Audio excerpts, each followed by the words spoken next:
To this new video on my channel. I'm not going to do much of an intro here today because I've got something to talk to you all about. I've been seeing a lot of bad levels in the Clone Drone Editor, so today I'm giving you all my top 5 tips for making better levels in Clone Drone because you all clearly need it. Right? Now, I've partially explained why I'm doing this, but apart from my own selfish reasons, I think you all have a couple reasons yourself. So your levels stop looking like the mess on the left over there, just a mess of flame traps, spikes, and random enemies, and they start looking like the level on the right, put together, like it's actually trying to accomplish something, and it does it. So, let's get straight to the tips, alright? I'm going to be brief here. So tip 1, choose a theme. Probably the most important step, but by itself not enough to make a good level. A bad theme or no theme is an absolute death sentence for your level. You need to pick a theme and you need to make it a good one. Think it through. Some good theme ideas I've seen in the past include places or things in real life. Maybe do a pencil, that would work, or a water bottle, or maybe your room. Probably shouldn't do that, but you never know. Popular media. I've seen Warhammer, I've seen Minecraft, I've seen Terraria, I've seen the Backrooms. Artistic concepts, a very tough one, but if you can do it well, then I reckon it works. I would only recommend that for veterans though. And then common media concepts. As I mentioned, the Backrooms did this, and shout out to Trax for that level. It has a really good level. And I believe someone made a Witherstorm level once. I don't remember who did that. If you see this video, comment down below, I'll pin you. Anyways, on to the second tip. Think of a centerpiece or a gimmick to your level.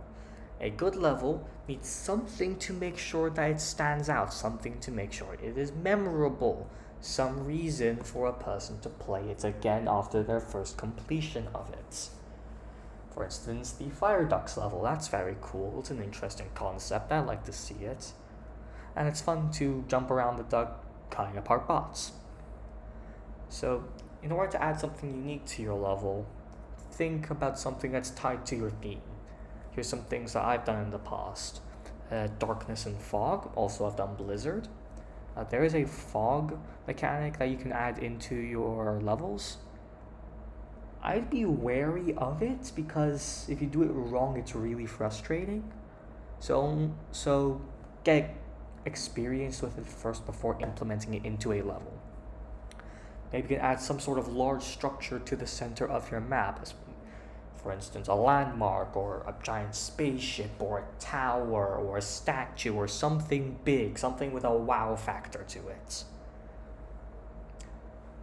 There are some levels that go around a particular enemy style, maybe zombies, maybe spears, bows, the Emperor in some cases. It's very tough to pull that off, but if you build the whole level around it, it's doable. And I mean everything needs to be tailored to it. You probably need to customize the arena, but it's doable. And lastly, if you're doing an adventure or challenge map, you can think of a story that's being told through your level that can act as a gimmick or centerpiece. Maybe it's you trying to rescue a friend, escape a horde of zombies. I've seen that done. Or just any other thing. Maybe you can take a page out of the developer's book and do something similar to the adventure mode where you try and kill the Emperor. There's quite a lot of possibilities if you think. But you need something to stand out. On to tip number 3. Interactivity and detail is key. A level stuffed with blank boxes isn't interesting. A level that's doing nothing isn't interesting. A static level isn't interesting. A couple of tips to fix this. Try adding maybe some sort of moving object or platform. Doesn't need to be big, doesn't need to be in the center, but something that makes it look like the map is dynamic and moving. If you have multiple platforms, maybe a moving platform in between them would be interesting. Or if you have a large structure, maybe a piece of it's moving. Like a skyscraper, you could have lights turning on and off. Or a statue could be animated. Now, and if you have any large blank surfaces, try adding some sort of details. Even things that don't seem like they should have a lot. For instance, for a box or a crate, you can include stains, dents, maybe a lock on it, maybe some sort of label, maybe a cap in the case of a barrel, something. Tip 4. Playtest. I've seen so many levels that are not clearly playtested. You might have a bunch of awesome things, but please make sure they work. Once you've made a section of your level, playtest it to ensure that it works properly. Some things to keep an eye out for are, is everything scaled correctly? When building your level, I would suggest having a bow one or a sword one somewhere to keep scaling, to have something to scale to, something to relate scaling to. Do your jump pads and triggers work as intended? Are the jump pads too strong or too weak? Do the triggers activate in the right location at the right time? If you're making an animation, does it all line up as it should? Are the enemies able to pathfind correctly? I've had a lot of cases, even in my own levels, where enemies get stuck on things frequently, and while it can take some time to debug, especially for Twitch levels, because enemies can spawn in a lot of places, it's really worth trying to debug it because a stuck enemy can ruin the entire experience. I would recommend trying to complete your level with different types of builds than the one you're used to make sure that every scenario is covered, unless it's a challenge or adventure level where you lock in the player's equipment. So for endless levels, try maybe with a hammer build, then a spear, then a bow, then a sword, for whatever difficulty your level is intended to be played at. If it's for all difficulties, go for all difficulties. Test each one. Now for last but standing maps, ensure that Giant Size and Raptor can navigate properly. If you've got a ton of narrow corridors that Giant Size and Raptor doesn't fit into, then whatever player gets it is just going to be screwed. Maybe not the Raptor, but the Giant Size definitely. And then tip number 5, respect the player, respect their time. Is something frustrating? Then don't do it. Is it appropriate for all skill levels? No, don't do it. It shouldn't be too difficult, but it shouldn't be easy enough as a snooze. Is it repetitive? Yes, okay, cut it down or remove it entirely. Is it necessary? No, then consider removing it, unless it's decoration that doesn't impact gameplay. Alright? And, just a quick little note here, try and keep your object count relatively low. I'd say below 3,000 would be optimal. A lot of computers can handle more than that, but the level will take a long time to load and it can seem concerning. So I would recommend that you keep below 3,000. Respect the player, respect their time.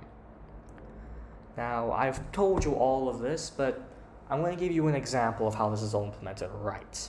You saw that rubbish level at the start, which did none of this. Here's a level that did all of this. Now, tip 4, I can't explicitly show you here without the playtesting, but it's clearly done because it all works. I've played through the level, it works fine. Now, tip 1, as you can see, very clear theme, spaceship, NASA, space, so you have a space background. Tip 2, we have our massive central interesting structure with the spaceship and the adjoining control tower. Tip 3, we have things breaking up large surface areas. We have the bridge halfway up the tower. We have the flag on the wings of the spaceship. We have the screens inside the office. We have, you could even say, the walls with barbed wire on the grounds, if you want to count that. Or maybe the flame jets at the base of the spaceship. There's a lot of things here that can count for that. Or the crisscross pattern all the way up the tower. And then tip number 5, respecting the player's time. There's a jump pad at the bottom which skips partway up the tower just so you can ignore the first part of the climb. I think it skips you up to the bridge. So it respects the player's time by doing that.